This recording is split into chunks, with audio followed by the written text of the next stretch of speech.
So, we can look at the whole thing overall, but I also want to ask real quick if there's any specific questions you guys have looking at what you've been handed back, and if there's anything about it that you don't understand.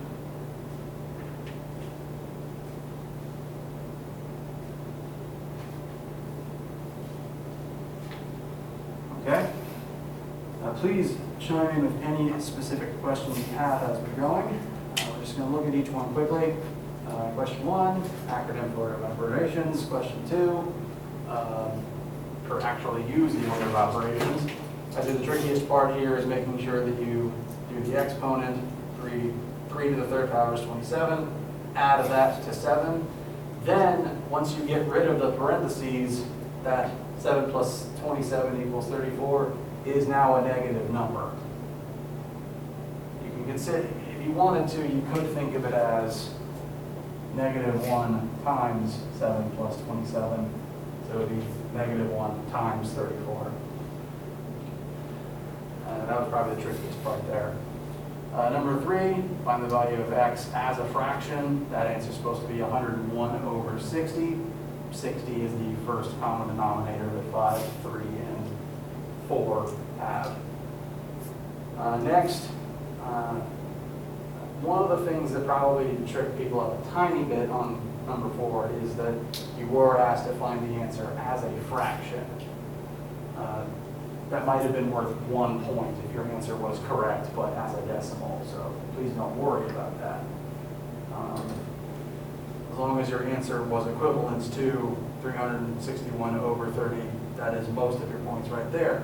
That decimal value, I don't know why I crossed it out, that decimal value is about 12.03 repeating. Main tricks here are making sure that you actually multiply by the inverse correctly. This is 1/5 divided by 6, so the inverse of 6 is 1/6, so that's 1/5 times 1/6. Meanwhile, 3 divided by 1/4, the inverse of 1/4 is 4, so that's 3 times 4. And then you add together. Question 5 is just write down the Pythagorean theorem, just looking for that line right there. 6, also standard order of operations, moving things around. Something that I've noticed occasionally, both here and on similar homework questions, is people correctly see this x minus 2 on the bottom and assume it needs to be multiplied over so that we can get out of the denominator and start manipulating it. The problem is, if you do that first, you need to account for the fact that there's a second term on this side. If you were to multiply both sides by x minus 2 right now, this would cancel, but there's no term on this one to cancel out. So you would either have to add an x minus 2 onto this if you wanted to perform that step. My recommendation would be add this to the other side first, get one whole number, and then do x minus 2. Sorry, time, but multiply both sides by x minus 2.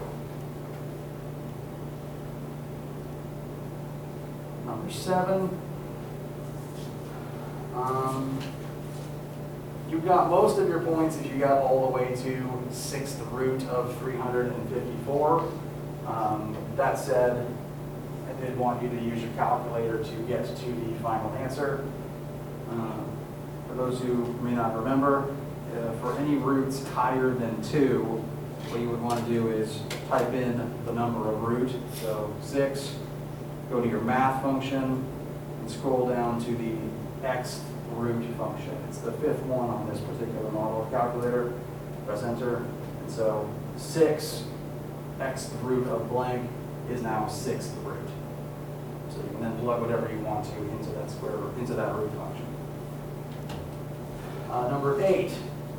You also got most of your points here as long as you could get to natural log of 67.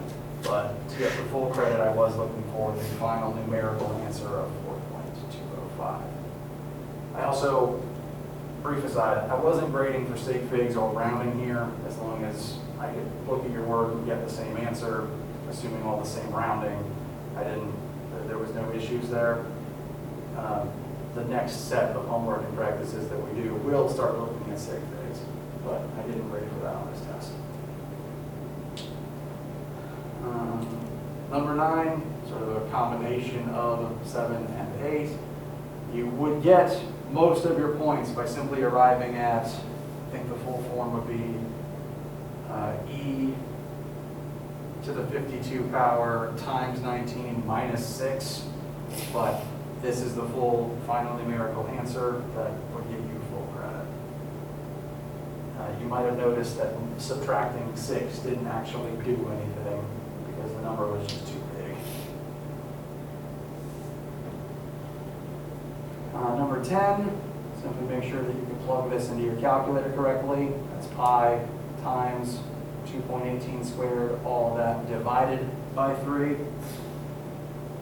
Number 11 and 12, there was one minor sticking point that I saw on a couple of different tests where you were first asked to find the equation that can be used to find the value of x, which means that your first step for both of these questions should have been, before plugging in any numbers, getting a formula for x equals blank. So for the first one, that formula is x equals 12 fifths times I over r squared. On the second one, that formula is x equals v sound minus f source divided by f observed, all of that times, open parentheses, v sound plus or minus, I can't read my own handwriting.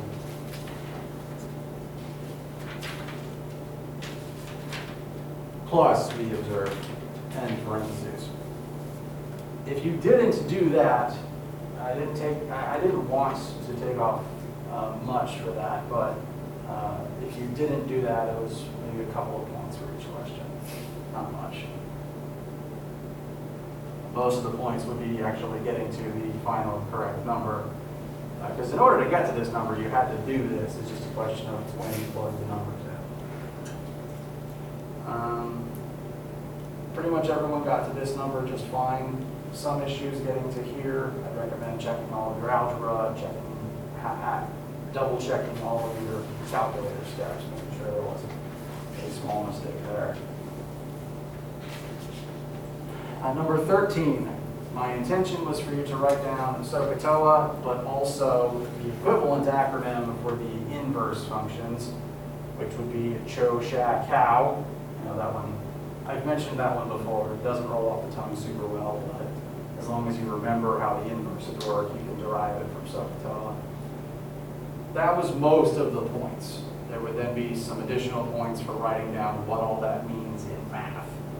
But because some people put their answers in different ways, I also gave full credit if you wrote out like this acronym is sine opposite hypotenuse, did that for all of them. I gave full credit for that as well. Then 14 is solving for x. The only thing you really need to do there is state that for this to work, x can equal -2 or 4. 15 is trolling. You wanted to arrive at one final equation, which is x cubed minus 8 times x squared minus 3x plus, that's supposed to be a 90, I apologize for my handwriting, equals 0. 16 is an unfoil question.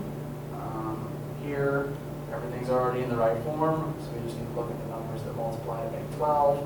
I got 1 times 12, 2 times 4, and 2 times 6. Of all those positive and negative combinations, only 2 and -6 add together to create -4. So that makes the unfoiled version x plus 2 and x minus 6, but that means that the actual values of x need to be x equals -2 and x equals +6. 17, find values of q. This is full-on quadratic territory, but there's technically 3 answers here because in the original formula, every single term has a q, and the highest q to the power of number is the 3rd. So this is not a standard quadratic. There's an extra q factored into everything. But all of this equals 0, meaning you can divide one q out, which means that that q, that third q, is equal to 0. So if all the q's were 0, then this function would make sense. Everything would equal 0. So that's kind of the third answer here. You divide that q out, then you have q squared, q, and no q, and you can perform the quadratic from there. The two answers the quadratic should give you are 1.01 and negative 1.34. Number 18, just a small trig question. And I wanted to put the triangle up on the board to try to mitigate any confusion about the physical situation. Person's 6 foot tall, their shadow's 25 feet tall, and this is the angle between the sunlight and the ground. So we have ground, we have sunlight, this is the angle between the two. That angle comes out to about 13.5 degrees. And that's most of the question right there. The extra concept question at the end is just a couple more points from that. And since that's a very low angle, that means the sun is very low in the sky, it must then be either sunrise or sunset.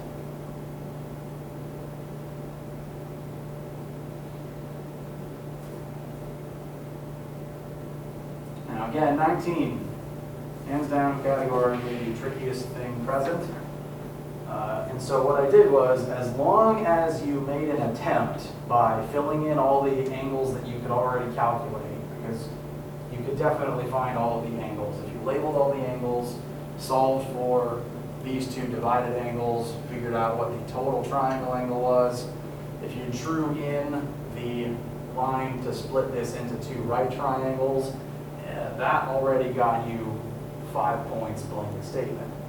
And that alone could get you to a 100 if you got everything else on the test right, because there's 110 points. If you got 5 points out of 15 here, that would only be minus 10 from 110. So it would be entirely possible to get a 100 on this test without having to do the rest of this improvised algebra, just to make it fair. The actual improvised algebra to get to the answers involves a little bit of substitution.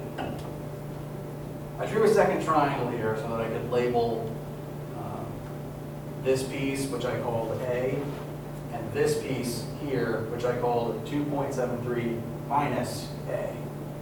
Because these two numbers, whatever A is, whatever this is, have to add up to 7.23. I don't know what A is, but I know that they are both a function of 7.32 and A. So I defined my variables as A and 7.32 minus A.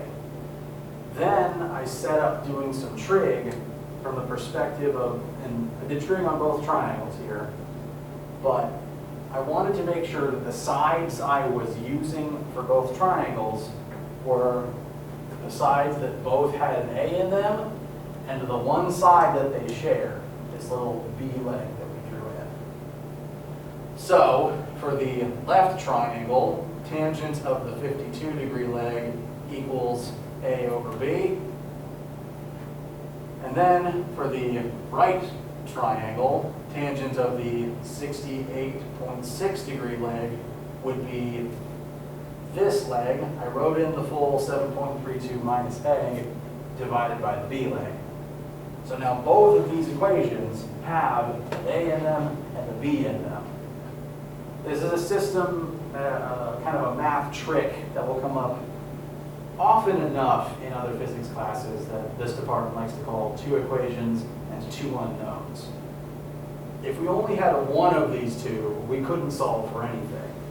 But since we have two equations with the same two unknowns in them, we can kind of use them in tandem to cheat a little bit.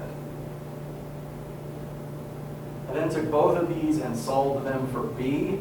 So multiply B over, divide tangent 52 over. I went ahead and figured out what number tangent 52 is equal to. That gives B equals A over 1.28, excuse me. Did the same thing on the other one. So B is equal to 7.2 minus A over tangent of 68.6, which is 2.55. And since both of these fractions are equal to b, that means they must both be equal to each other. So you can set them equal to one another. That has eliminated b in its entirety, and now we only have a's. So it's a matter of algebra to solve for what a is. We have a equals 2.4. So this piece is 2.4, which means this piece must be 7.23 minus 2.4, which comes out to, I know my handwriting's garbage and the screen is pixelated. I apologize for that terrible competition. 4.83 for the other way. Once you have those two numbers, it's a simple matter of picking your most favorite way to find the remaining two legs from there. This was hands down the trickiest part. It was designed to be, it's okay. This was the part that was worth the bonus points if you spent time on it. And I awarded even more points past like the 5 points for setting it up for any attempts that you made. So attempting this or attempting something similar got you more points. I think someone got 8 of the 15 points, which is, again, a very good attempt. This was meant to be the tricky thing. It's okay. And again, all in all, everyone did very well. I'm very proud of all of you. The lowest grade is a B. So you guys are doing very well here. You guys are going to be very well prepared for any of the physics and math-based classes you take. Moving forward, next week we are actually going to start talking about state figs. So our first lesson or two will be about using significant figures, but we are also going to start moving into the direction of area and volume, and then leading into 1- and 2-dimensional vectors, which will segue into the things we'll be doing at the start of Physics 1500. Eventually my hope is that we can start talking about Newton's laws, which forms the cornerstone of most physics these days. And I want to spend some time on that so that there's less confusion about them. You see them again in the future. So, does anyone have any questions about this test at all? Yes? Are you going to put this on Brightspace? The answer key? I can do that, yes. I can do that. What will also be on Brightspace is the next homework assignment. It's not going to be due for another week and a half at this point. If I was a student, because I have been one, spoilers, I would rather have it as soon as possible to begin working on it. I appreciate not everyone feels the same way. I do oh, that's the wrong file. I do have the next assignment already printed out, and I'm going to be putting it on the Brightspace. That said, I ran off the wrong file, so it might say number 7. This is the next one. Please don't worry. If you want one to begin looking at it and begin working on it, this is here. It'll be the same assignment we'll be doing. You don't have to take one though. If it helps your brain to not have it and not start on it until you actually start covering it. Just trying to cover everyone's different learning styles. Brief discussion of scheduling from here. This is currently Friday the 12th. So our next class meeting will be Wednesday the 17th. So the 17th and the 19th, we're going to be working on this assignment, talking about sig figs and all the other things present on it. And this assignment will presently be due March 24th. Check something real quick.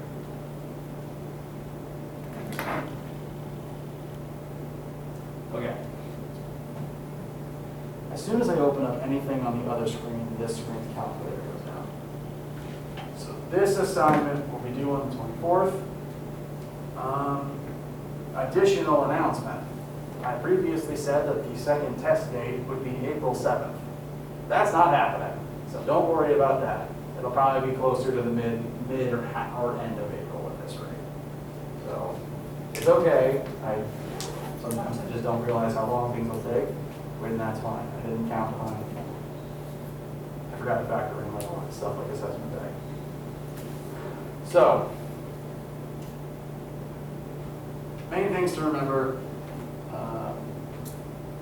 if you take this assignment, this is when it's due, and the next test is not April 7th. Those are the two things to take away.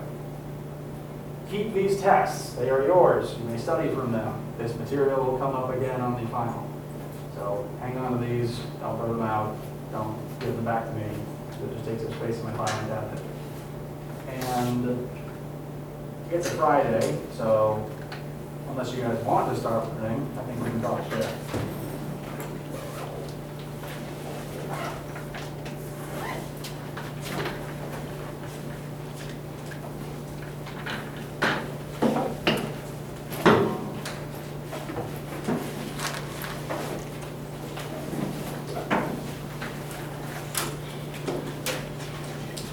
Do have a great weekend. Stay safe and healthy and not irritated by pollen. Lord knows I certainly am at the moment.